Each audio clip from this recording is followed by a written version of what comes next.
Minesh computer academy के इस YouTube channel में आप सबका स्वागत है। और आज के इस वीडियो में मैं आपको CSS जो हम डिज़ाइन बनाते हैं उसमें क्लास के अलावा जो सिलेक्टर्स मैंने बताए थे उसके अलावा जो CSS लगाते हैं, हम CSS स्टाइल बनाते हैं, तो CSS के टाइप्स मैं बताऊंगा कि CSS कितने प्रकार की होती है, मतलब कितने तरीके होते हैं CSS को लगाने के। तो यहाँ पे CSS अलग अलग प्रकार के हैं, अलग अलग टाइप के CSS को मैं यहाँ पे बताऊंगा, कितने प्रकार से CSS को अपन अप्लाई करते हैं। उससे पहले थोड़ा सा मैं आपको CSS के अंदर, जैसे अपन ने पिछला सिलेक्टर के बारे में वीडियो देखा था कि सिलेक्टर को किस तरीके से अप्लाई करते हैं HTML के अंदर, तो यहाँ पे सिलेक्टर अपने यूजर डिफाइन, मतलब प्री डिफाइन और यूजर डिफाइन सिलेक्टर अपन ने पढ़े थे। उसके अंदर हमें ये भी पता होना चाहिए कि किस तरीके से, जैसे मैं बैकग्राउंड कलर चेंज कर रहा था, फॉन्ट का टाइप चेंज, फॉन्ट का कलर चेंज कर रहा था, बॉर्डर चेंज कर रहा था, तो किस तरीके से कुछ मुख्य प्रॉपर्टीज CSS की होती हैं जो हम सिलेक्टर के अंदर डिजाइन लगाने के लिए काम में लेते हैं। सिलेक्टर के अंदर जो प्रॉपर्टी और वैल्यू हम लगाते हैं तो उनके बारे में हमें थोड़ा सा पता होना चाहिए कि कितने प्रकार की वो चीजें होती है और कौन कौन सी होती है। ज्यादातर बहुत सारी प्रॉपर्टीज होती हैं जिसको आप डिटेल में आगे समझ सकते हैं, लेकिन यहाँ कुछ मुख्य प्रॉपर्टीज मैंने ली हैं जिनको आप अपने CSS स्टाइल में लगा करके उनका प्रैक्टिकल करके देख सकते हैं, जैसे कि मैंने आपको प्रैक्टिकल करके बताया था। तो यहाँ पे कुछ लिस्ट दी गई है, जैसे बैकग्राउंड कलर अपन चेंज करते हैं तो बैकग्राउंड से संबंधित जो प्रॉपर्टीज होती हैं, जैसे बैकग्राउंड कलर, तो यहाँ पे अपन कलर का नाम दे देते हैं। तो बैकग्राउंड कलर के लिए बैकग्राउंड डैश कलर, ये एक प्रॉपर्टी आपकी काम करती है, जिसमें आप जो भी कलर का नाम दे देंगे, रेड, ग्रीन, ब्लू, कॉलन के बाद जो उसकी वैल्यू देंगे, वो चीज आपका इफेक्ट उसके अंदर शो होगा, स्टाइल बनेगी। बैकग्राउंड इमेज, एक और प्रॉपर्टी यहाँ बैकग्राउंड के लिए यहाँ पे दी गई है, बैकग्राउंड इमेज। दोस्तों यदि आपको अपने CSS स्टाइल में बैकग्राउंड के रूप में कोई इमेज का यूज करना हो तो आप इस तरीके से बैकग्राउंड इमेज और कॉलन के साथ URL उसका यहाँ पे URL लिखेंगे, ब्रैकेट के अंदर इमेज का नाम के साथ में जो इमेज लगाते हैं अपन, इमेज का नाम होगा और डॉट के साथ उसका टाइप होगा। जैसे मैंने यहाँ JPG डाल के रखा है तो उसका टाइप आपका होगा, और इन्वर्टेड कोमा में इमेज का नाम अपन लिखेंगे, ब्रैकेट के अंदर लिखेंगे और आपका सेमीकोलन लग जाएगा। तो इस तरीके से ये इमेज भी आप यूज कर सकते हैं बैकग्राउंड के रूप में।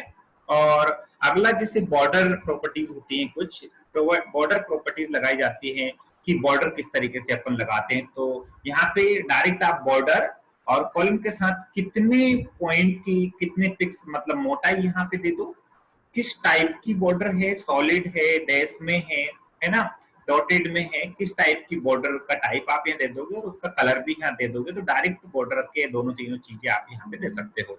तो यहाँ पे इस तरीके से बॉर्डर की प्रॉपर्टीज आप यूज कर सकते हो। डायरेक्ट आप चाहते हो कि बॉर्डर की स्टाइल अलग से डिफाइन करो तो बॉर्डर डॉट स्टाइल सॉलिड यहाँ पे लगा दो अलग से। कलर आप अलग से डिफाइन कर सकते हो बॉर्डर का, यहाँ पे अलग कलर दे दो। आप कलर लेना चाहते हैं तो तीनों चीज अलग से लगाना, अलग अलग भी कर सकते हो, साथ में भी आप लगा सकते हो। दूसरा दोस्तों यहाँ पे दिया गया टेक्स्ट प्रॉपर्टीज, जो टेक्स्ट अपन लिखते हैं तो टेक्स्ट का टाइप क्या होगा। टेक्स्ट का यहाँ पे अलाइन मैंने नहीं लिखा है, टेक्स्ट अलाइन का यूज भी अपन करते हैं। तो टेक्स्ट टाइप कौन सा होगा, इसके बाद टेक्स्ट का अलाइन मतलब सेंटर, लेफ्ट, राइट, उसके लिए आप ये प्रॉपर्टी का यूज करते हो।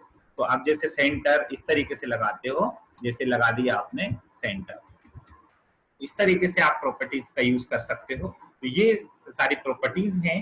कलर्स, साइज इस तरीके से होगा, ये सारी चीजें जो आपको मैंने प्रैक्टिकल में आपको करके बताई थी। तो इस तरीके से CSS की प्रॉपर्टीज आप ये लिख लें और समझ लें उनको, और किस तरीके से अपन उसका सिलेक्टर यूज करते हैं, बस CSS के अंदर ये सब चीजें हैं। अब मैंने आपको यहाँ पे जो CSS अपन बनाते हैं, CSS कितनी प्रकार की होती है, तो टाइप्स ऑफ, ये आपको पता होना चाहिए कि टाइप्स ऑफ CSS, CSS जो है दोस्तों वो कितने प्रकार की है। तो यहाँ आप स्क्रीन पे देख रहे होंगे कि यहाँ मैं आपको इस सेशन में बताऊंगा कि CSS को हम CSS कितने प्रकार की होती है या कितने तरीके से हम CSS को अप्लाई कर सकते हैं। तो यहाँ पे मैं आपको बता दूं दोस्तों कि 3 प्रकार की CSS होती है। पहली होती है इनलाइन CSS, दूसरी होती है इंटरनल CSS और तीसरी होती है एक्सटर्नल CSS। आप यहाँ पे क्लियर समझ लीजिएगा, 3 प्रकार की CSS होती है और ये एग्जाम में आती है। जो एग्जाम होता है, पेपर होता है, जैसे कि आप DCA PGDCA की तैयारी कर रहे हैं, PGDCA का सेकंड सेमेस्टर के अंदर CSS का चैप्टर है 3rd यूनिट में, उसके अंदर CSS के टाइप पूछे जाते हैं और अलग से पूछा जाता है कि इनलाइन CSS या इंटरनल CSS या एक्सटर्नल। 3 प्रकार की CSS यहाँ पे दी गई है। 3 प्रकार की CSS में आपको क्लियर समझा देता हूँ। जैसे आपने सिलेक्टर समझ लिए हैं, CSS को समझ लिया है, यहाँ पे टाइप्स ऑफ CSS में आपको क्लियर कर रहा हूँ कि 3 प्रकार के CSS यहाँ पे हैं। इनलाइन CSS, इंटरनल CSS और एक्सटर्नल CSS। जैसे नाम से ही आपको यहाँ समझ में आ रहा होगा, इनलाइन CSS और इंटरनल CSS ये HTML का जो वेब पेज हम बनाते हैं उसी के अंदर बनाई जाती है, उसी के अंदर तैयार की जाती है। इनलाइन CSS जो होती है टैग के किसी टैग के अंदर ही बनाई जाती है और वो उसी टैग में काम में आती है। इनलाइन CSS जो हम बनाते हैं वो आपकी उस टैग के अंदर ही किसी न किसी, जो टैग के अंदर हम स्टाइल लगाना चाह रहे हैं, CSS स्टाइल लगाना चाह रहे हैं, तो कोई भी CSS स्टाइल को स्टाइल टैग के अंदर, मतलब स्टाइल को लगाने के लिए आप किसी टैग के अंदर, HTML के टैग के अंदर ही इस CSS को बना सकते हो, है ना। और वो CSS उसी लाइन में, उसी टैग के अंदर, उसी जगह पे अपना काम करेगी, वहीं पे उसका डिजाइन शो हो सकता है, दूसरी जगह उस वेब पेज में उसका यूज नहीं कर सकते हो। अगर आपको उसी लाइन के अंदर, मतलब उस टैग जो आप लगा रहे हो उसी टैग के अंदर आप CSS स्टाइल लगाना चाहते हो तो उसको उसी टैग में लगाया जाता है, जिससे वो उसी टैग में यूज हो पाती है, इसलिए उसको इनलाइन CSS कहते हैं। तो एक तो तरीका ये होगा कि HTML के वेब पेज में किसी पर्टिकुलर टैग के अंदर ही हम CSS स्टाइल को लगा सकते हैं, इसे हम इनलाइन CSS बोलते हैं। दूसरा CSS है इंटरनल CSS।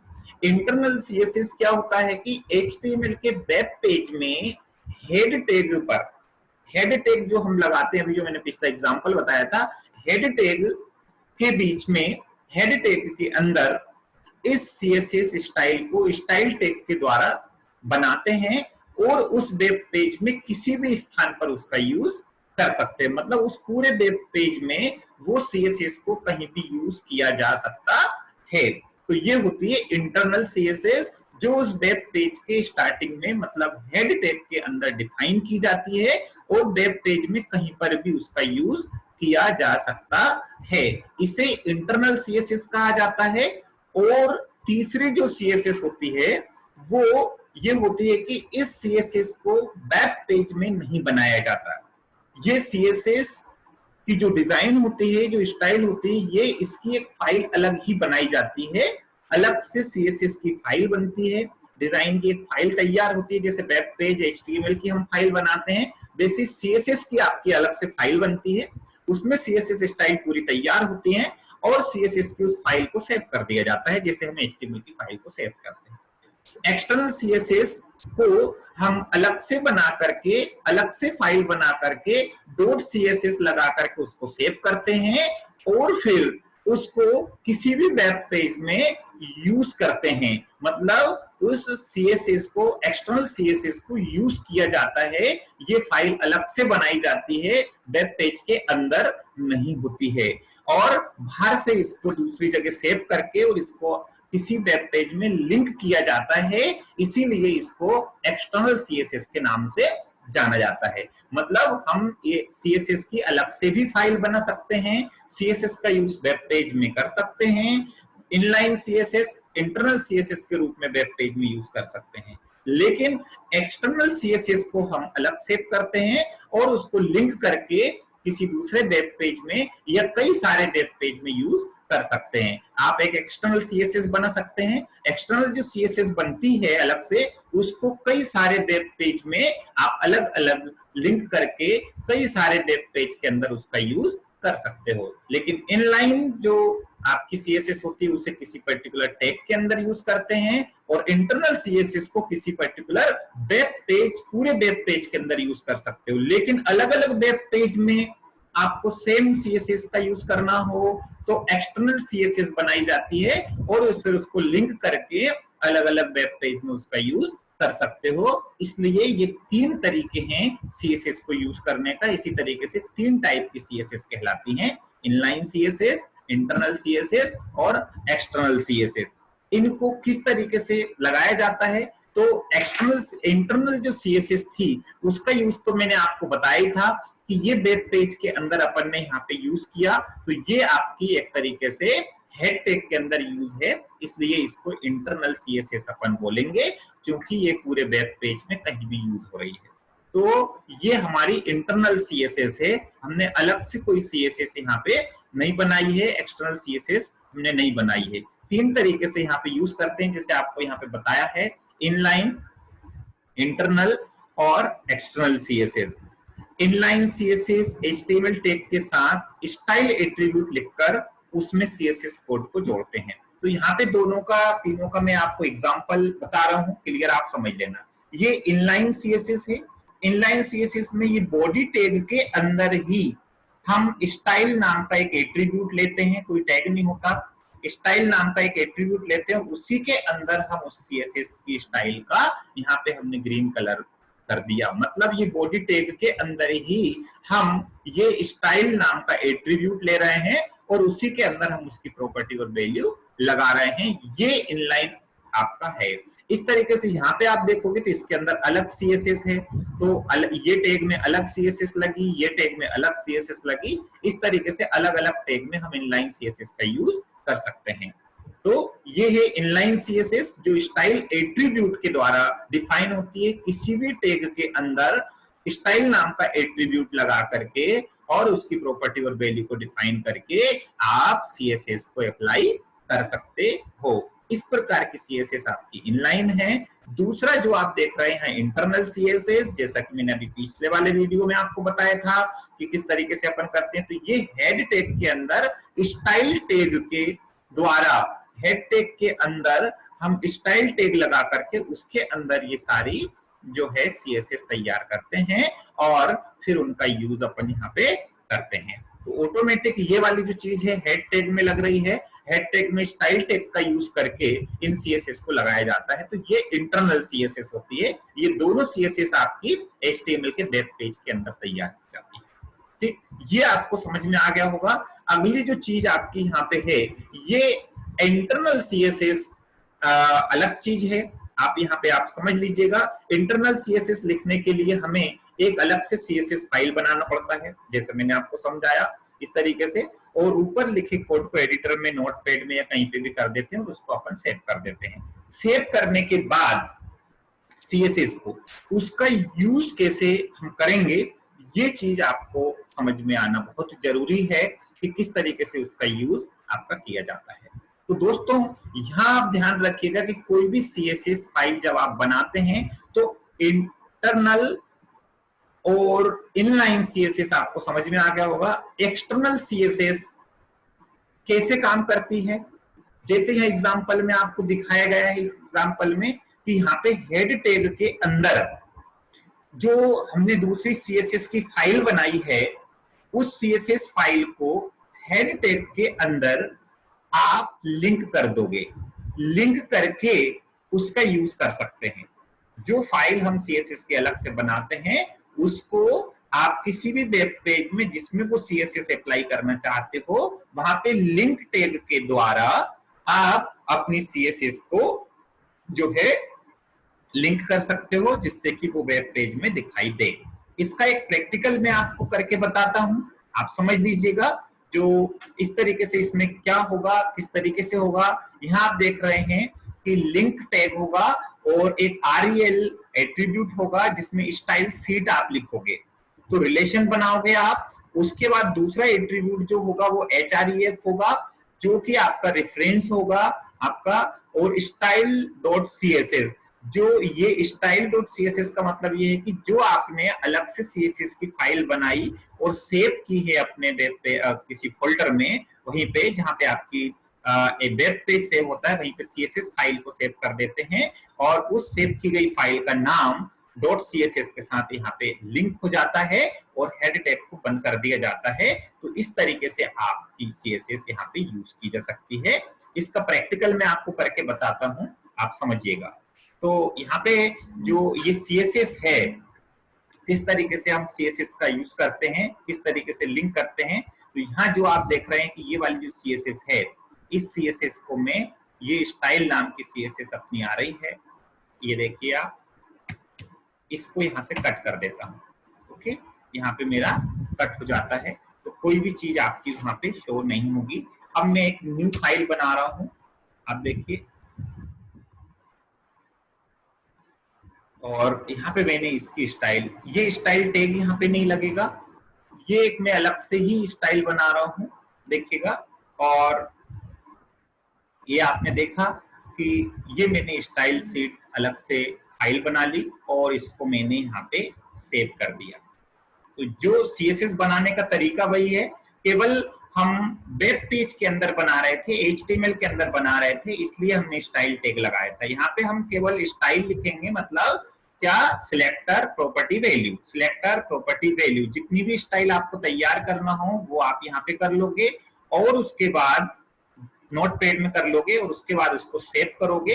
तो जो भी माई CSS डॉट माई सैंपल CSS कर देता हूं और डॉट CSS के नाम से इसको सेव करते हैं। ये आप ध्यान रखना कि एक्सटर्नल CSS जब आप बनाओ तो उस फाइल को जो है आप डॉट CSS के नाम से सेव करोगे, ठीक है ना, ये नाम आप ध्यान रखना। एक्सटर्नल CSS फाइल जब आप बनाओगे तो उस फाइल को नोटपैड में बनाया जाता है, सारी CSS स्टाइल तैयार की जाती हैं, और उसके बाद उसको डॉट CSS के नाम से सेव कर देते हो। जब हम सेव कर देते हैं तो इसका यूज, ये मेरी फाइल सेव हो गई, और सेव होने के बाद इस फाइल को मैं जाता हूं और इस फाइल का जो है इसके अंदर यूज कैसे करता हूं। अभी आप यहाँ पे देखें कि किस तरीके से आपकी जो है फाइल ओपन, पहले वो करता हूँ, वो वाली फाइल मेरी कहाँ है जिसमें मेरा कोड लिखा हुआ था। CSS फाइल को मैं देखता हूँ, सैंपल 1, ये आपकी जो आ रही है, ये CSS माई सैंपल CSS नाम की CSS की फाइल ऐसी बनती है। लेकिन यहाँ पे मैं जो ओपन कर रहा हूँ, मेरी अभी फाइल खुली हुई थी, आप देख रहे होंगे किस नाम से फाइल है वो मैं देख लेता हूँ, वेब पेज का किस नाम से थी मेरी, माई एग्जाम्पल के नाम से सेव करता हूँ। ये नॉर्मल आ रहा है आपका, क्योंकि वहां से मैंने CSS का कोड हटा दिया था पूरा, तो यहाँ पे माई सैंपल CSS नाम से आ रही है फाइल। तो इसको मैं ओपन कर लेता हूँ, यहाँ पे माई सैंपल CSS को देखता हूँ, उसके कोड को, माई सैंपल CSS के कोड को मैं यहाँ पे देख रहा हूँ, माई सैंपल,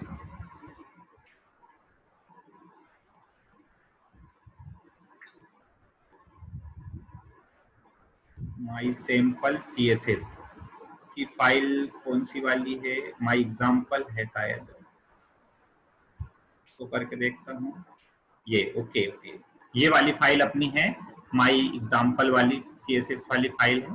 तो ये वाली फाइल आप देख रहे हैं CSS एग्जाम्पल वाली, इसके अंदर कोई CSS स्टाइल नहीं लगी है अभी, यहाँ पे क्लास यूज है, लेकिन यहाँ पे आएगी कहाँ से, कोई चीज नहीं आ रही है। तो यहाँ पे हमारी कोई CSS स्टाइल नहीं है, लेकिन आपको पता है मैंने CSS की जो फाइल है वो अलग से बनाई है, तो उसको लिंक कैसे करोगे आप यहाँ पे समझना कि ये जो CSS मैंने यहाँ पे लगाई, यहाँ तो CSS है नहीं, मैंने CSS की फाइल इस कोड के लिए, डिजाइन के लिए अलग से बनाई है, तो उस CSS को मैं यहाँ पे लिंक कैसे करूंगा उसको आप समझिएगा, जो मैंने आपकी एग्जाम्पल नाम की बनाई है। तो यहाँ पे मैं दूंगा लिंक टैग का यूज होगा, REL होगा, बराबर होगा, और स्टाइल लिखोगे, स्टाइल सीट के नाम से आप इसको ये इस तरीके से कर दोगे और यहाँ पे HREF बराबर, और यहाँ पे आप शीट का नाम लोगे। जो आपकी शीट है, आपने स्टाइल शीट बनाई है, उसका नाम आप यहाँ पे लोगे। मैं आपको यहाँ बताता हूँ कि किस तरीके से जो मैंने बनाई है इंटरनेट वेब में, क्या नाम से अपनी स्टाइल शीट बनी हुई है।